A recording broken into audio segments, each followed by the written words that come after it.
Hello students, welcome to phoenix edu. मैं हूं Pranav Trivedi. I am the mathematics faculty here.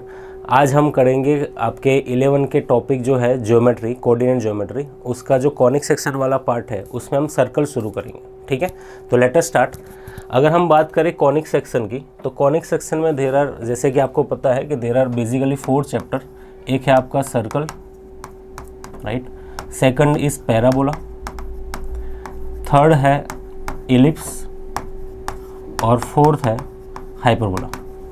तो ये 4 चैप्टर पूरे कॉनिक सेक्शन में हम उसको कवर करते हैं, कंसिडर करते हैं। ज्योमेट्री पूरा अगर ले ले, स्ट्रेट लाइन से लेकर हाइपरबोला तक, तो एक बहुत बड़ा सेगमेंट है आपके जेई का।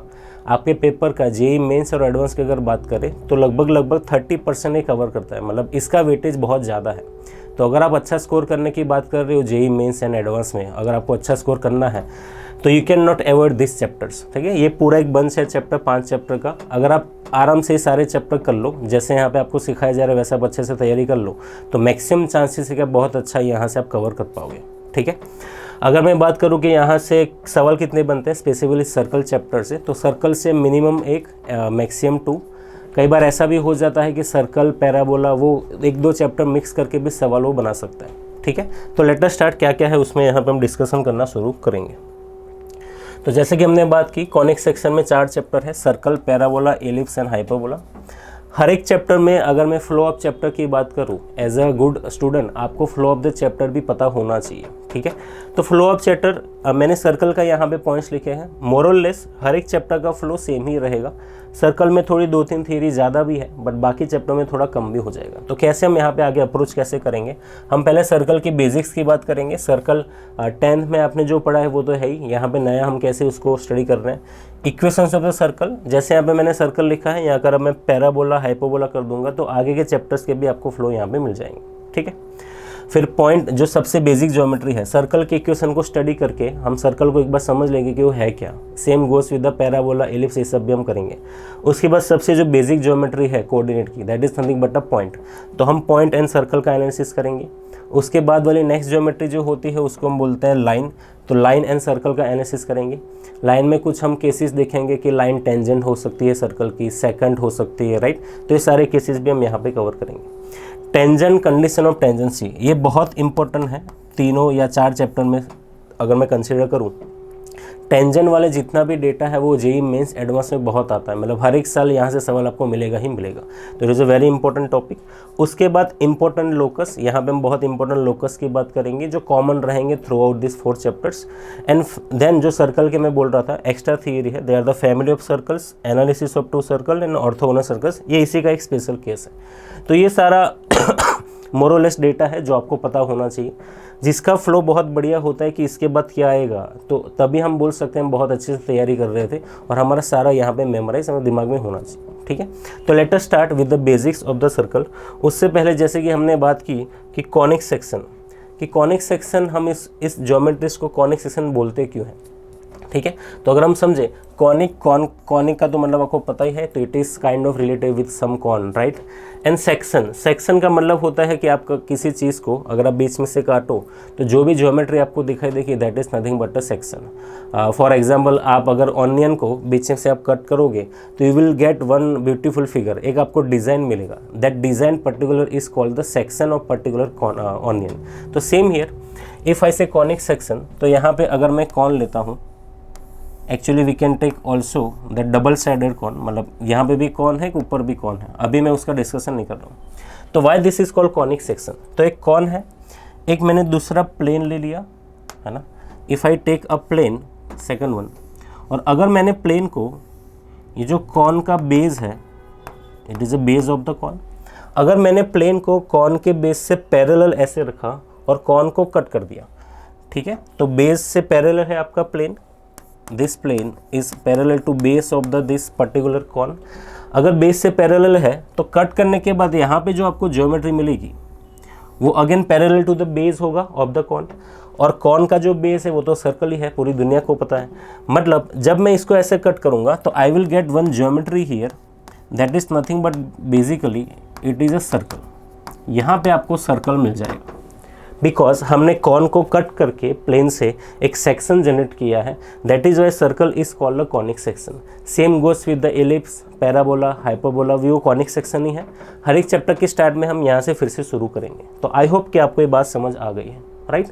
तो this is a basic fundamental geometrical understanding of a conic section. तो अगर आपको कोई पूछे कि कॉनिक सेक्शन का मतलब क्या है, तो दिस इज पर्टिकुलर डेफिनेशन, या तो इसको बोलते हैं कि this is basics of the how this is making sense. ठीक है, लेट अस मूव फॉरवर्ड। तो अगर हम आगे डिस्कस करें कि कॉनिक सेक्शन की डेफिनेशन, ये तो हो गई आपकी ज्योमेट्रिकल बात। ठीक है, सेकंड इज कि how mathematically we can define a conic section. तो जब भी मैथ्स की बात आएगी तो some distance, some data points will be there. ठीक है, तो कैसे डिफाइन होता है किसी भी सेक्शन को, हम कॉनिक सेक्शन कैसे बोलते हैं इन मैथमेटिकल वे। तो इफ आई से it is basically locus of a point, conic section is nothing but locus of a point in a plane, locus of a point in a plane which moves such that, वो plane में ऐसे move करेगा such that, अब मैं यहाँ पे थोड़ा direct mathematic के फॉर्म में लिख रहा हूँ कि I have one point P, जिसका मुझे मतलब जिसको हम बोल रहे हैं लोकस, मतलब कलेक्शन ऑफ पॉइंट्स अभी के लिए, बाकी तो और भी इसको डिटेल में जा सकते हैं। एक मुझे पॉइंट P ऐसा मिलेगा 2D ज्योमेट्री में, जिसका डिस्टेंस एक फिक्स पॉइंट है। I have one fix point. ठीक है, यहाँ से अगर मैं इसके डिस्टेंस की बात करूँ, that is nothing but PS, and I have one fix line here. मेरे पास एक फिक्स पॉइंट है एंड एक फिक्स लाइन है। तो how the P is making sense, ये डेफिनेशन कैसे आती है। तो distance of P from the fix point, that is S, मतलब PS, divide by distance of that particular point P from this fixed line, let us say it is a M, PM। मतलब लोग ये definition कैसे generate होती है कि distance locus of point P which moves in a plane such that distance of from the fixed point PS divided by fixed line which is a PM। ये जो ratio है distance from the point and distance from the line, this ratio remains constant. This is a definition of any particular conic section. अगर मैं circle की बात करूँ, ellipse, parabola, hyperbola, सबके लिए डेफिनेशन फिक्स रहेगी। अब ये कांस्टेंट की जो वैल्यू आएगी, दिस कांस्टेंट, इस कांस्टेंट को हम बोलते हैं, this constant is basically known as eccentricity of particular conic section. This is called the eccentricity which is denoted by E। तो हर बार हम एक पॉइंट P लेंगे, जिसका हम रेशियो लेंगे from the fix point and the fix line, जो distance है, that distance will always get the constant. This constant can be greater than 1, less than 1, depending on that number. आगे वो parabola, ellipse, ये सब define होगा। And this is a definition of the conic section, मतलब PS upon PM equal to constant. This is definition, mathematical definition of a particular conic section. ठीक है, यहाँ पे पॉइंट, फिक्स पॉइंट, इसको हम आगे जाके बोलेंगे focus. This fix point is known as focus. ठीक है, आगे जाके टर्म्स आपको समझने पड़ेंगे। This fix line is called directrix as well. Parabola से ज़्यादा इसको हम ज़्यादा कनेक्ट करेंगे। अभी के लिए आपको बस पता होना चाहिए कि what is a conic section. तो it is a ratio of distances from a fix point and a fix line, and that is nothing but a constant. उस हिसाब से आपको जितना भी P मिलेगा, that is a locus of a conic section. ठीक है, तो this is a basic definition of mathematical understanding of a conic section. हमें सर्कल की बात करनी है, तो लेट अस मूव फॉरवर्ड। कि अगर मैं सर्कल की बात करूं, उससे पहले आपको जनरल 2 डिग्री इक्वेशन, आपने स्ट्रेट लाइन के एंड में आपने पढ़ा था pair of straight line, right. तो पेयर ऑफ स्ट्रेट लाइन जहाँ पे आपने ख़त्म किया था, तो जनरल 2 डिग्री इक्वेशन था, वहाँ पे आपने जनरल 2 डिग्री इक्वेशन है वो pair of straight line represent करेंगे, उसकी कंडीशन भी लिखेंगी। तो हम उसी कॉन्सेप्ट को हम आगे कंटिन्यू करेंगे, और यहाँ पे हम कॉनिक सेक्शन के में भी सर्कल के डेफिनेशन, बाकी सारे कॉनिक सेक्शन के डेफिनेशन भी उससे हम कनेक्ट कर सकते हैं। ठीक है, तो पहले हम लिख देते हैं कि जनरल 2 डिग्री इक्वेशन क्या है। That is ax square plus by square 2hxy 2gx plus 2fy plus c equal to 0। This is a general 2 degree equation, right. इसमें हम जानते ही हैं कि what is a delta. Delta is nothing but the determinant ABC। अगर याद रखना है तो डायगोनल में ABC लिख दो। यहाँ पे HGF आएगा, यही H यहाँ पे लिख दीजिए, G यहाँ पे लिख दीजिए, और ये F यहाँ पे लिख दीजिए। तो ये हमें पता है, वहाँ पे आपने डिस्कशन भी किया था। वहाँ पे आपने लिखा भी था कि how this is making sense, कि अगर ये equation pair of straight line show करेंगे तो उसकी कंडीशंस क्या थी। If this equation shows pair of straight line, तो उसकी कंडीशंस क्या थे आपको पता ही है कि डेल्टा आपका क्या हो जाएगा 0, नंबर 1। नंबर 2 आपका एच स्क्वायर है वो greater equal to A B हो जाएगा, ये भी आपको पता ही है। तो ये equation pair of straight line show करेगा, उसकी कंडीशन ये दोनों है। सेम इक्वेशन सर्कल शो करेगा, उसकी कंडीशन क्या होगी जिसमें हमें बेसिकली इंटरेस्ट है। This equation shows the circles, circle की कंडीशन क्या है हम अभी उसको लिख देंगे, धीरे धीरे चैप्टर जैसे आगे बढ़ेगा आपको समझ भी आ जाएगा कि how we are doing this, ठीक है। नंबर 1, अगर डेल्टा 0 हो रहा है तो पेयर ऑफ स्ट्रेट लाइन, अगर डेल्टा 0 नहीं हो रहा है तो कॉनिक सेक्शन, दो ही चीज़ें हैं। तो अगर मैं सर्कल, पैराबोला, एलिप्स, हाइपरबोला लिखूंगा तो delta not equal to 0 for the conic section and for pair of straight line delta will be 0। तो फर्स्ट कंडीशन आ जाएगी डेल्टा की, तो delta will not be 0 in case of conic section. Number 2 है कि जब हम सर्कल का इक्वेशन लिखेंगे तो उसमें एक्स वाई का कोफिशिएंट नहीं होगा, मतलब एक्स वाई वाला टर्म होगा ही नहीं। अगर मैं ऐसा बोलूँ कि एक्स वाई वाला टर्म नहीं होना है तो 2h मतलब जो h की वैल्यू है वो 0 हो जाएगी। तो second case here is h must be 0।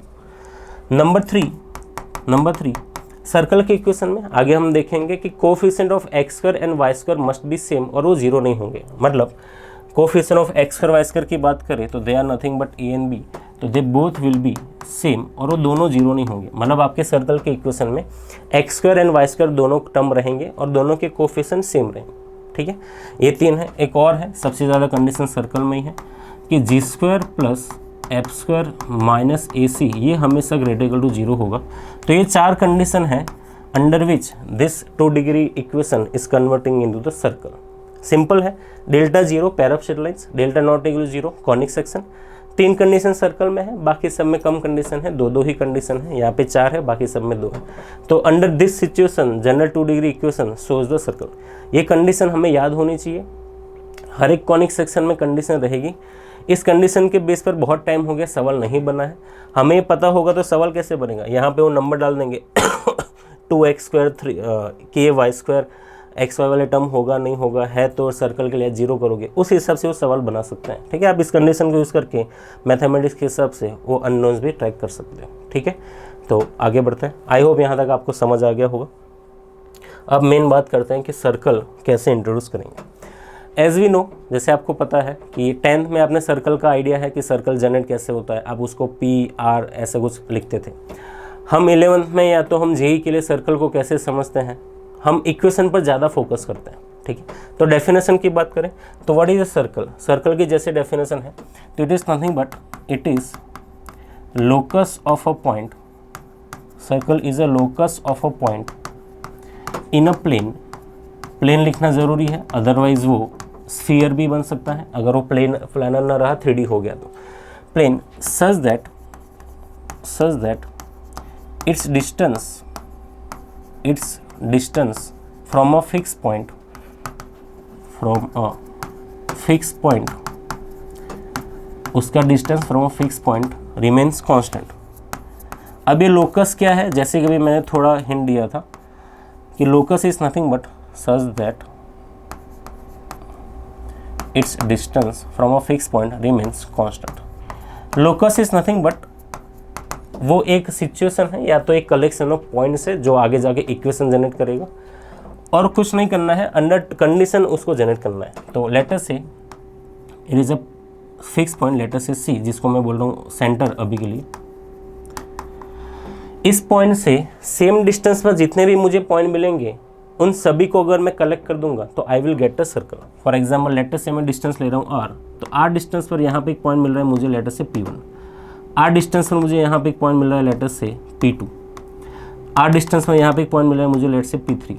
तो अगर ऐसे मैं बात करूँ कि R डिस्टेंस पर मुझे कितने पॉइंट मिलेंगे, ठीक है, तो I will have the infinite points and if I connect that all the points, अगर मैं ऐसे सारे पॉइंट्स को अगर कनेक्ट कर रहा हूँ तो I will gate particularly one figure, और उसी को हम क्या बोलते हैं, circle. It is nothing but a circle, सबको पता ही है, बट उसको हम डिफाइन अब तरीका चेंज कर रहे हैं। It is a locus of all the points which are at the same distance from a particular fix point, letter से center C। Is it clear? तो अगर मुझे इसको इंट्रोड्यूस करना है या तो लोकस को हम कैसे ट्रैक करते हैं, तो हम इक्वेशन की बात करते हैं जो ज़्यादा इंपॉर्टेंट है। लेटर से जो C है मैं उसको बोल रहा हूँ लेटर से alpha beta, which is the centre of the circle. C is the centre of the circle. ये जो P है जिसका लोकस मुझे ट्रैक करना है, let's say P is x, y, basically हम उसको h के बोलते हैं जब हम क्वेश्चन करते हैं, बट अभी के लिए मैं उसको बोल रहा हूँ x, y, क्योंकि मुझे इक्वेशन की बात करनी है। तो this is a P। Let's say radius of the circle is r, जैसे कि मैंने यहाँ पे बात की, इफ दैट इज सो, तो मुझे इक्वेशन ऑफ सर्कल कैसे मिलेगा? I know the distance P and C is nothing but r, ठीक है। According to distance formula it is nothing but square root of x minus alpha whole square, इन दोनों के बीच का डिस्टेंस की बात कर रहे हैं हम, y minus beta whole square that is nothing but r। Squaring करेंगे दोनों साइड तो I will get x minus alpha whole square plus y minus beta whole square that is nothing but r square. तो this is nothing but the equation of a circle. हमें आज से equation of the circle भी पता है, which is looking like this. मतलब x Y वो circle का जो लोकस है P, general point on the circle, alpha beta is a centre of the circle, जो R है it is a radius of the circle. मतलब आज के लिए सर्कल का इक्वेशन अगर आपको पता करना है तो आपको क्या पता होना चाहिए? आपको पता होना चाहिए सेंटर, राइट, आपको पता होना चाहिए रेडियस, आपके दुनिया के सारे सर्कल के इक्वेशन आ जाएंगे। धीरे धीरे और भी वैरायटी है जो हम डिस्कस करेंगे, but as of now centre और रेडियस पता है तो सर्कल आ जाएगा, ठीक है। तो this is a fundamental understanding. यहाँ पे आपने कुछ नए टर्म समझे। एक है locus. What is a locus? Locus is nothing but basically equation of a particular point which is a P, which is following some restriction, which is following some conditions. यहाँ पे कंडीशन क्या थी? आपके P का distance C से R था, तो उस कंडीशन से मैंने इक्वेशन जनरेट किया। एक कंडीशन हमेशा होगी जहाँ से इक्वेशन जनरेट होगा और मैंने इसको सिंप्लीफाई करके सॉल्व कर लिया। This is equation of circle, जो आपको अब इससे थोड़ा कंफर्टेबल होना है और इसी का हम बहुत यूज़ करते रहेंगे, ठीक है। आगे बढ़ते हैं। If I say general and standard equation of a circle, तो कॉनिक सेक्शन में पैराबोला, एलिप्स है, तो there will be always two equations will be there. एक है आपका जनरल इक्वेशन, दूसरा है स्टैंडर्ड इक्वेशन, ठीक है। स्टैंडर्ड इक्वेशन की बात करते हैं, या तो पहले आप जनरल समझ लो, वहाँ से स्टैंडर्ड में जा सकते हैं। If I say general equation, जैसे कि अभी मैंने बात की, तो नंबर 1 जनरल इक्वेशन। तो जनरल इक्वेशन में आपका स्टैंडर्ड मतलब जो अभी मैंने डेटा डिस्कस किया उस हिसाब से डेटा होगा। If I say centre of a circle C is alpha beta, radius is R, तो अभी आपने इक्वेशन बनाया था, और जो equation of a circle it is x minus alpha का होल स्क्वायर, x में से centre of the circle, y में से centre of the circle minus whole square, it is nothing but R square. तो this is called general equation of a circle. हमने इसको generalise कर दिया कि कोई भी सेंटर हो, कोई भी रेडियस हो, हम इसको इक्वेशन के फॉर्म में लिख सकते हैं। आपको सेंटर पता है, रेडियस पता है, आंसर आ जाएगा। नंबर 2 इज इफ आई से स्टैंडर्ड इक्वेशन। तो जब भी स्टैंडर्ड इक्वेशन की बात आएगी हम सेंटर को फिक्स कर देंगे। आगे जाके भी स्टैंडर्ड इक्वेशन जब भी हम बात करते हैं तो we are fixing the centre at nothing but, सबसे ब्यूटीफुल पॉइंट कौन सा है? ओरिजिन। तो हम उसको ओरिजिन पे शिफ्ट करते हैं। तो जब हम इसको स्टैंडर्ड इक्वेशन की बात करेंगे तो I will take centre as a origin 0 0। Radius को मैं R ही कंसिडर कर रहा हूँ, रेडियस को if I take R only, तो what is the equation of circle I will get? Put alpha beta equal to nothing but 0 0 in this equation. I will have x minus 0 whole square plus y minus 0 whole square is nothing but R square. तो आपको equation of circle having center origin मिल जाएगा x square plus y square equal to R square. तो it is a standard equation, इसको हम standard equation बोलते हैं, and this is the general equation, ठीक है। तो स्टैंडर्ड मतलब ओरिजिन को कर दो आप सेंटर, जनरल मतलब जनरलाइज पॉइंट ओरिजिन हो जाएगा। This is a fundamental thing. For example अगर मैं आपको बोल दूं कि सेंटर ऑफ द सर्कल 2,4 है और रेडियस ऑफ द सर्कल 1 है, तो इक्वेशन ऑफ सर्कल क्या हो जाएगा? आप लिख दोगे x माइनस 2 का होल स्क्वायर, y माइनस 4 का होल स्क्वायर इक्वल टू क्या हो जाएगा? 1। इसको सिंप्लीफाई करोगे, सॉल्व करोगे तो you will have some terms of x square, some terms of y square. X y का कोई टर्म नहीं होगा, इसीलिए वहाँ भी 0 किया था, ठीक है। अब मैं धीरे धीरे इस पर आगे जा रहा हूँ और उस हिसाब से आगे बात बढ़ेगी, ठीक है। आगे हम जनरल इक्वेशन में सॉल्व करूँगा, उसमें फिर से इससे बता दूंगा। तो शायद यहाँ तक सब कुछ क्लियर है। Standard equation, general equation, centre origin, centre is a general point which is alpha beta. तो आई होप कि आप सब लोग कंफर्टेबल है कि सर्कल के इक्वेशन ढूंढना है तो क्या क्या चाहिए। There are only 2 things, centre and the radius, ठीक है। I hope it is clear. Let us move on. तो आगे अगर हम बात करें तो वी हैव 1 क्वेश्चन जो आपकी CRD इक्वेशन में एग्जाम्पल 1 है। तो क्वेश्चन डिस्कस कर लेते हैं फिर आगे बढ़ते हैं। Find the equation of circle वो center is 0 3 and radius is 3। तो सेंटर एंड रेडियस पता ही है, तो मैं सीधा इक्वेशन लिख सकता हूँ x माइनस 0 का होल स्क्वायर y माइनस 3 का होल स्क्वायर, सामने क्या आ जाएगा r स्क्वायर मतलब 3 स्क्वायर। डायरेक्ट ही लिखेंगे, इसको सिंप्लीफाई करते हैं तो x square plus Y square minus 6y plus 9, सामने ये 9 है, तो equation of circle will be x square plus Y square minus 6y equal to 0। This is the equation of the circle जिससे वो लोग बात कर रहे हैं। तो अभी मैंने बात की हमेशा एक्स स्क्वायर होगा वाई स्क्वायर होगा। थोड़ा ध्यान से देखो, x minus number y minus number का स्क्वायर किया था तो x square and Y square का कोफिशिएंट 1 आएगा विच इज़ 1 हियर, इसलिए वहाँ पे हमने लिखा था a इक्वल टू बी, अगर आपको याद हो तो कंडीशन नंबर 3। थोड़ा ध्यान से देखो, x माइनस वाई माइनस सी है तो एक्स वाई का तो टर्म आना ही नहीं है, राइट, एक्स वाई का टर्म तो आएगा ही नहीं, एक्स वाई का टर्म नहीं आएगा तो उसका जो कोफिशिएंट क्या हो जाएगा 0। तो यहीं से आपने वो जनरेट किया था h इक्वल टू 0। तो आई होप कि आपको दो कंडीशन तो समझ आ गई। कहाँ तक हम अभी समझ लिए, अगर हम कंडीशन की बात करें तो ये दोनों बात तो खत्म हो गई आपकी। डेल्टा ये तो पता ही था कि अगर डेल्टा 0 है तो पैरास्टेट लाइन, डेल्टा नॉट इक्वल 0 है तो वो आपको कॉनिक सेक्शन देगा। ये कंडीशन कहाँ से आ रही है, अभी हम थोड़ी देर में इस पर वापस आ रहे हैं। तो यहाँ तक तो क्लियर है। नंबर 4 की बात बाकी रही कि कहाँ से आ रहा है वो डिस्कस करना है, ठीक है। चलो आगे बढ़ते हैं। जनरल इक्वेशन को मैं एक्सप्लोर करेंगे तो कंडीशन भी आ जाएगी, तो उसकी भी बात कर ही लेते हैं। That is the standard general equation of a circle. हम थोड़ा हम जनरलाइज कर रहे हैं, वही इक्वेशन को मैं वापस लिख रहा हूँ कि let us say centre of the circle is alpha beta, radius is nothing but r। अगर रेडियस r है तो what is the equation of circle, equation of circle will be x minus alpha whole square plus y minus beta whole square equal to r square. अब इसको मैं simplify कर रहा हूँ, थोड़ा आगे बढ़ रहा हूँ, थोड़ी हिम्मत रखेंगे। क्या होगा एक्स स्क्वायर, ठीक है, प्लस वाई स्क्वायर, यहाँ से दोनों के फर्स्ट टर्म ले लिए, मिले टर्म होगा यहाँ पे 2 अल्फा एक्स माइनस, यहाँ पे मिले टर्म होगा माइनस 2 बीटा वाई, ठीक है, मिले term is done. Last term यहाँ पे हो जाएगा अल्फा स्क्वायर, वहाँ पे लास्ट टर्म होगा बीटा स्क्वायर, और जो आर स्क्वायर है उसको मैं लेफ्ट साइड लिख रहा हूँ minus r square equal to 0, ठीक है। थोड़ा अगर ध्यान से देखें तो x square plus Y square, यहाँ पे कुछ नंबर है, यहाँ पे कुछ नंबर है, कुछ कॉन्स्टेंट्स हैं और 0 है। तो सर्कल के कोई भी इक्वेशन आप देखोगे, अब हमें नया फॉर्म को समझना है, तो x square plus Y square will be always there, ठीक है। कुछ एक्स वाले टर्म, कुछ वाई वाले term and some constant terms. थोड़ा अगर मैं इसको समझूं, जो हमारा स्टैंडर्ड जनरल 2 डिग्री इक्वेशन था उससे कनेक्ट करूं, तो हमें पता ही है कि सर्कल के इक्वेशन में हमेशा ऐसा कुछ आएगा कि कुछ एक्स स्क्वायर रहेंगे, कुछ वाई स्क्वायर रहेंगे, क्योंकि वही तो आ रहा है।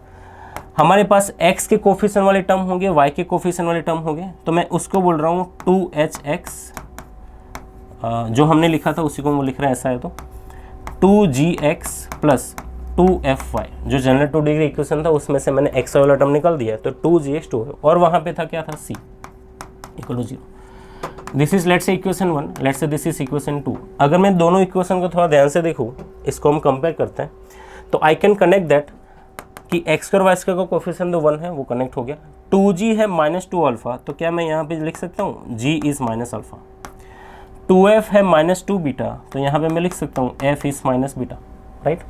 कांस्टेंट टर्म की बात करें तो यहाँ पे जो c है वहाँ पे आपको मिल रहा है alpha square plus beta square minus r square. यहाँ तक सब क्लियर है कि दोनों, ये इक्वेशन जो आया था डेफिनेशन से, ये इक्वेशन जो जनरल 2 डिग्री इक्वेशन था उसको मैंने राइटली कंपेयर कर दिया है। थोड़ा आगे बढ़ते हैं।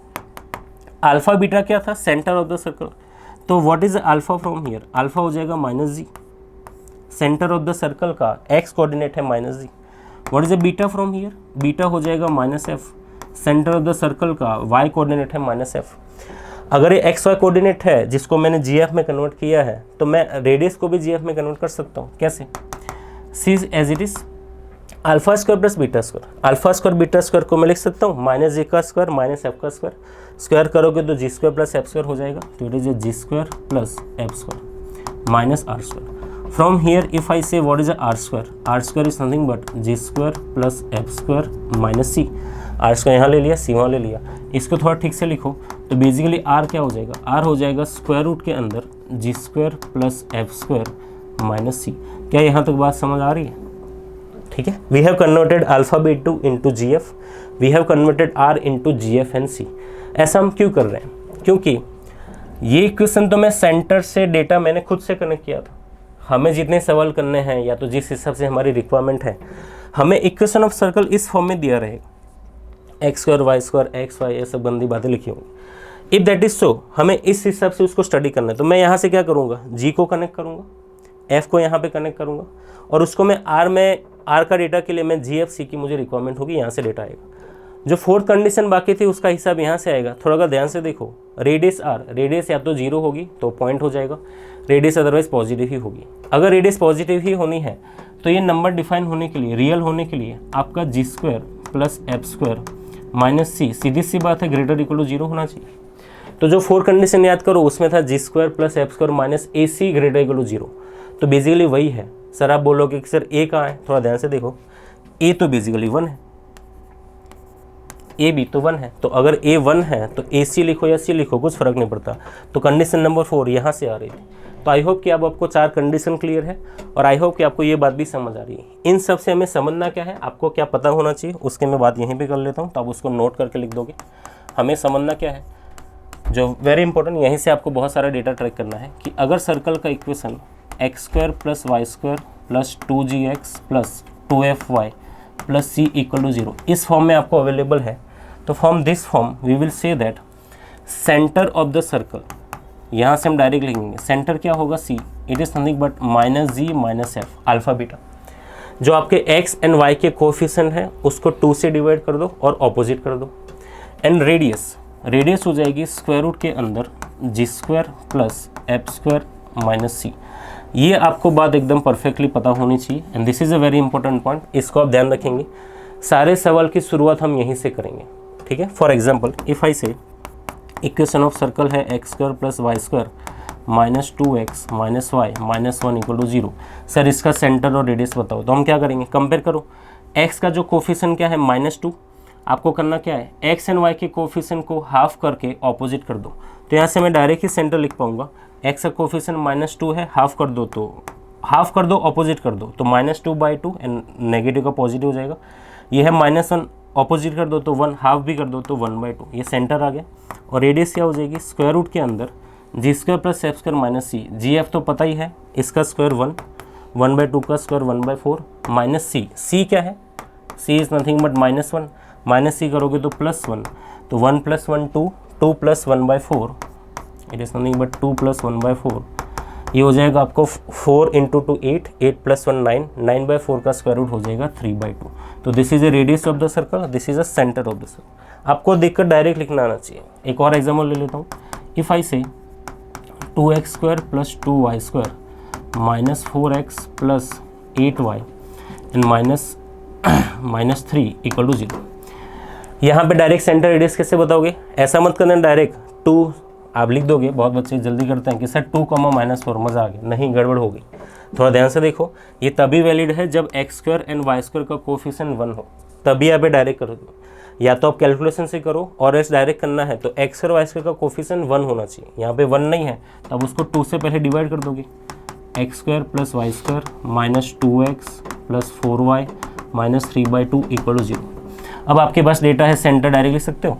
x का कोफिशिएंट -2, ऑपोजिट करके बाई 2 कर दो 1, y का कोफिशिएंट 4, ऑपोजिट करके बाई 2 कर दो -2, और आपका रेडियस इस इक्वेशन से बात बन जाएगी g का स्क्वायर प्लस f का स्क्वायर माइनस c मतलब +3/2, इसका स्क्वायर रूट ले लो, you will get the radius as well. तो आई होप हम क्लियर है किससे, general equation, standard equation, general centre alpha beta, standard center 0 0, उसका उतना ज़्यादा यूज़ हम नहीं करते हैं। जब भी आपको इक्वेशन ऑफ सर्कल ढूंढना है तो आप सेंटर और रेडियस की बात करोगे, उसको कनेक्ट करोगे। सर्कल का इक्वेशन गिवन है तो आप इस फंडामेंटल से सेंटर रेडियस हम एकदम जल्दी सीखना चाहिए। बेसिक सवाल आप एनसीईआरटी से कर सकते हो, बट हमारा ये वाला फंडामेंटल एकदम फास्ट होना चाहिए, क्योंकि जब तक आपको सेंटर और रेडियस पता ही नहीं है, हम आगे का एनालिसिस जो हमें सर्कल में करना है वो नहीं कर पाएंगे। ठीक है, तो आई होप कि यहाँ तक की स्टोरी क्लियर है। हर एक चैप्टर को ऐसे ही आगे बढ़ाना है, डेफिनेशन से ज्योमेट्री, कॉनिक सेक्शन की mathematic definition, general 2 degree equation, general equation, standard equation, और यहाँ तक की सारी बातें तीनों चैप्टर में हम ऐसे ही आगे काम करेंगे। ठीक है, तो आई होप कि फ्लो समझ आ रहा है कि मैं कैसे काम कर रहा हूँ। इस हिसाब से हमें पता हो तो हम बहुत अच्छा आगे कर पाएंगे। ठीक है, याद रखना आसान भी हो जाएगा। ठीक है, लेट अस मूव फॉरवर्ड। इसके सवाल आप खुद से भी अपने एंड से थोड़ा कर सकते हो। ठीक है, कुछ सवाल कर लेते हैं जिससे आपको थोड़ा आइडिया आए। सर्कल के सवाल खाली सर्कल के नहीं होंगे, आपने स्ट्रेट लाइन पढ़ रखा है तो स्ट्रेट लाइन सर्कल को कनेक्ट करते सवाल बनते हैं। आगे जाके सर्कल, इलिप्स सब कुछ कनेक्ट भी हो जाएगा। और एडवांस में तो ऐसा ही होता है, एक सवाल होता है मल्टीपल करेक्ट या सिंगल करेक्ट, एक ही इक्वेशन के अंदर 2-3 ज्योमेट्री होती है, 2-3 सेगमेंट सर्कल इलिप्स एक साथ चलते हैं और आपको फाइनली आंसर तक पहुंचना होगा। ठीक है, देखते हैं सवाल को। Find the equation of circle which passes through 1 - 1। आपका सर्कल यहाँ से पास हो रहा है। ठीक है, मतलब ये वाला पॉइंट सर्कल के ऊपर बैठा होगा।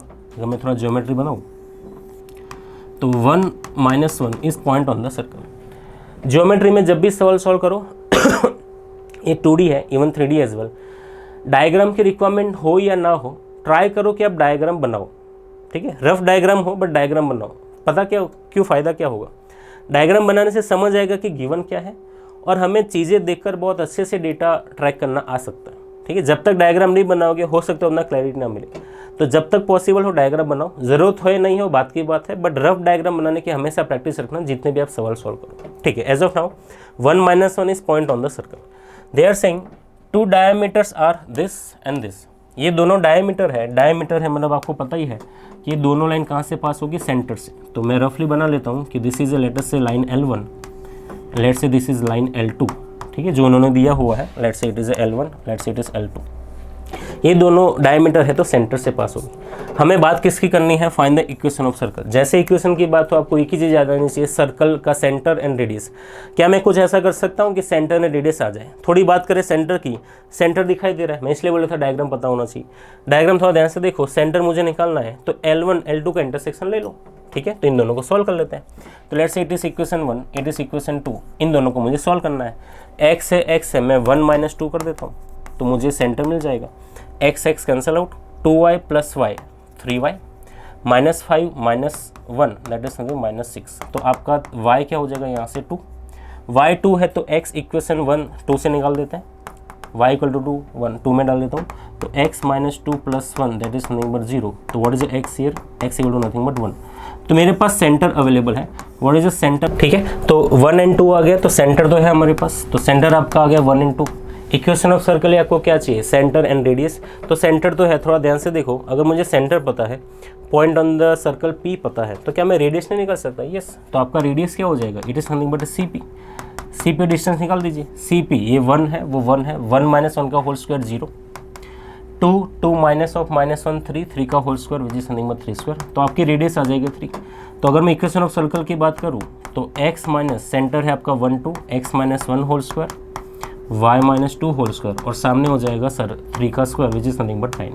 थोड़ा ध्यान से इक्वेशन को देखो, जब भी मैं इसको सॉल्व करूंगा तो x² y² आएगा, तो कोफिशिएंट ऑफ x² और x का सेम है, इसलिए हमने a = b लिखा था कंडीशन में। कंडीशन 3 क्लियर हो गया।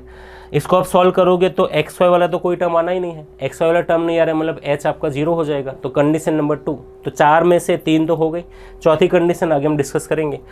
तो ये है आपका इक्वेशन ऑफ सर्कल और ऐसे आपको आंसर मिल जाता है। तो कोऑर्डिनेट में आप एक ही काम करोगे, जितना भी हो पाए डायग्राम बनाओ, डेटा है उसको मैनेज करो, प्लग इन इनटू डायग्राम, फिर डायग्राम ही आपको बताते रहेगा कि आंसर कैसे मूव फॉरवर्ड होगा। And this is how we are working here. ठीक है, तो कोऑर्डिनेट में आपको ऐसे काम करना है। ठीक है, लेट अस मूव फॉरवर्ड। एक और सवाल है आपके एग्जाम्पल 3 है, if the equation this represent the equation of circle, तो ए बी बताओ। जैसे कि मैंने बात की थी, तो जनरल 2 डिग्री इक्वेशन भी दे सकते हैं, ऐसा भी इक्वेशन दे सकते हैं, and they can ask for various data point. हम थोड़ा ध्यान से देखें व्हाट वी नो, अगर ये सर्कल होगा तो coefficient of x² and coefficient of y², sorry it is here, same हो जाएगा।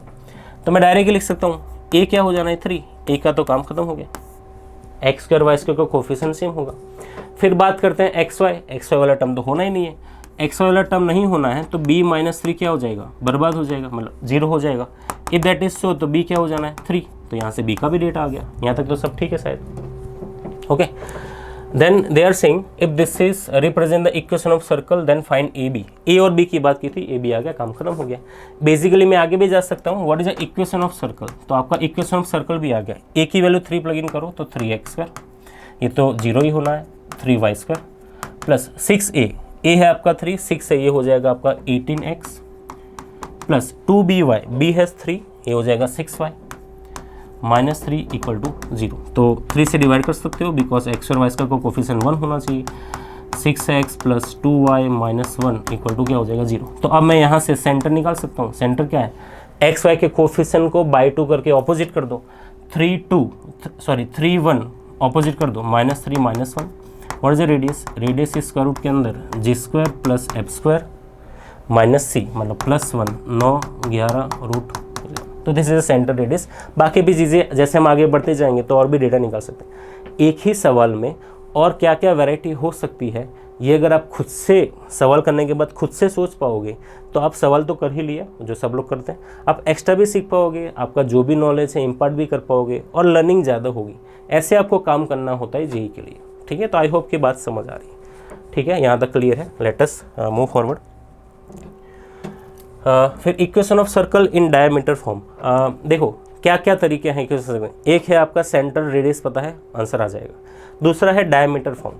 डायमीटर पता हो तो आप इक्वेशन ऑफ सर्कल को डायरेक्ट लिख सकते हो। कैसे, देखो हमें बेसिकली पता ही है, इफ आई से डायमीटर फॉर्म, तो मेरे पास एक डायमीटर है, let us say a is x1 y1, AB is a diameter, B has a coordinate x2 y2। तो यहाँ पे आपके पास गिवन क्या रहेगा, आपको डायमीटर AB गिवन है, डायमीटर गिवन है मतलब उसके कोऑर्डिनेट्स पता है x1 y1, B x2 y2। This is given to you. ये कब यूज़ करोगे, जब डायमीटर के एंड पॉइंट गिवन हो तो इक्वेशन में डायरेक्ट आता है। हम आते हैं बेसिक फंडामेंटल पे। सर्कल के इक्वेशन के क्या पता होना चाहिए, सेंटर एंड रेडियस। क्या कोई भी तरीका है, डायग्राम को देखो, क्या मैं सेंटर एंड रेडियस किसी तरीके से निकाल सकता हूँ? यस, आप बोलोगे यस सर, अगर ये डायमीटर है तो ये सेंटर है, सेंटर है तो दोनों चीज़ें ये लेंथ क्या हो जाएगी, सेम। अगर ये लेंथ सेम है तो आपका सी मिड पॉइंट हो जाएगा ए बी का। तो अगर c is mid point of a b तो आपको पता ही है क्या होता है, mid point of a b, then c के कोऑर्डिनेट आप लिख पाओगे। What is c, c is nothing but what, दोनों का सम बाई 2, तो x1 plus x2 by 2। What is a y coordinate, y1 plus y2 by 2। ये तो पता ही था सब। तो इक्वेशन ऑफ सर्कल के लिए सेंटर एंड रेडियस पता होनी चाहिए। सेंटर का काम कर लिया मैंने। दूसरी बात है रेडियस। रेडियस कैसे आएगी, थोड़ा ध्यान से देखो। अगर ए बी डायमीटर है, अगर ए बी डायमीटर है तो मैं क्या ऐसा नहीं लिख सकता A B equal to 2r, बिल्कुल, क्योंकि ये रेडियस है तो it is r, it is also r, तो 2r equal to A B. क्या मैं ए बी निकाल सकता हूँ? यस। तो यहाँ से क्या आर नहीं आ जाएगा, ए बी बाई 2 करके ए बी का डिस्टेंस निकालो, आर लगाओ, तो आपके पास अब रेडियस है, सेंटर भी है, तो इक्वेशन ऑफ सर्कल निकाल सकते हो। यस। तो अगर आप डेटा प्लग इन करोगे मेन इक्वेशन में x minus alpha whole square y minus beta whole square इस हिसाब से, तो यू विल गेट, उन सबको सॉल्व करके you will get one equation which is looking like x minus x1 x minus x2, ये दोनों ब्रैकेट, x में से x1 माइनस करो, x में से x2 माइनस करो, plus y minus y1 into y minus y2, y में से y1 y में से y2 माइनस करो, and this is nothing but the diameter form. अगर आपको डायमीटर के एंड पॉइंट्स पता है, अब इसको सॉल्व करो, you will get this type of equation. तो क्या क्या तरीके हैं, सेंटर एंड रेडियस पता होगी तो सर्कल निकालना आता ही है, ये वहीं से तो मैंने प्रूव किया है। दूसरा है डायमीटर के एंड पॉइंट पता हो, तो अगर आपको ये सब काम नहीं करना है तो आप सीधा इसको यूज़ करके भी आंसर निकाल सकते हैं, आपकी मर्जी है। पता होगा तो बहुत सही रहेगा, बाय चांस भूल गए तो कोई इश्यू नहीं है, बेसिक्स तो है आपके पास, आप कभी लैक नहीं करोगे। ठीक है, तो आज हम यहाँ तक डिस्कशन करते हैं। इसमें और भी एक इक्वेशन आपका बाकी है, that is nothing but the parametric form. ठीक है, उसकी हम बात करेंगे नेक्स्ट में, और फिर हम धीरे धीरे सवाल भी करेंगे और आगे की थ्योरी डेवलप करेंगे। तो आई होप कि यहाँ तक की आपकी सारी बातें क्लियर है। क्या क्या डिस्कशन कर लिया हमने समझ लिया कि कॉनिक सेक्शन में कौन से चैप्टर है, उसका इंपॉर्टेंस क्या है, वेटेज क्या है, कॉनिक सेक्शन जनरेट कैसे होता है ज्योमेट्रिकली। तो आप कॉन को प्लेन लेके डिफरेंट एंगल पर कट करो। मैंने सर्कल की बात की है, बाकी बातें हम चैप्टर के साथ करेंगे, तो आपको कॉनिक सेक्शन मिलता है। मैथमेटिक्स के फॉर्म में it is a locus of the point p which moves in a plane such that के distance from a fix point and distance from a line, fix line remains constant, जिसको हम बोलते हैं eccentricity. और फिर हम definition of circle पर आ गए थे जनरल 2 डिग्री इक्वेशन से। डेल्टा 0 नहीं होना चाहिए, एच 0 होगा, ए बी सेम होगा, 0 नहीं होगा, और g square plus f square minus a c greater equal to 0 होगा। फिर हमने सर्कल की इक्वेशन की बात की। सर्कल की इक्वेशन में general equation, standard equation, general centre alpha beta radius r, standard centre origin radius r. Diameter भी साथ में हमने कंसिडर, इसको याद रख सकते हो कि डायमीटर पता हो तो आप x में से x1 x में से x2 माइनस करके ये इंट्रोड्यूस करो, आपको डायमीटर फॉर्म में इक्वेशन ऑफ सर्कल मिल जाएगा। और आप जनरल 2D की इक्वेशन से सर्कल के डेटा कैसे निकालना है, GFC वाला form, centre of the circle हो जाएगा -g -f, एक्स वाई के कोफिशिएंट को बाई 2 करके ऑपोजिट कर दो, एंड रेडियस हो जाएगी आपकी स्क्वायर रूट के अंदर g square plus f square minus c. ठीक है, रूट के अंदर। तो आज यहाँ तक रखते हैं। आई होप कि आपको सब समझ आ गया है। आगे की बातें हम नेक्स्ट लेक्चर में करेंगे। तब तक थैंक यू, पढ़ते रहो, मुस्कुराते रहो। जय हिंद, जय भारत।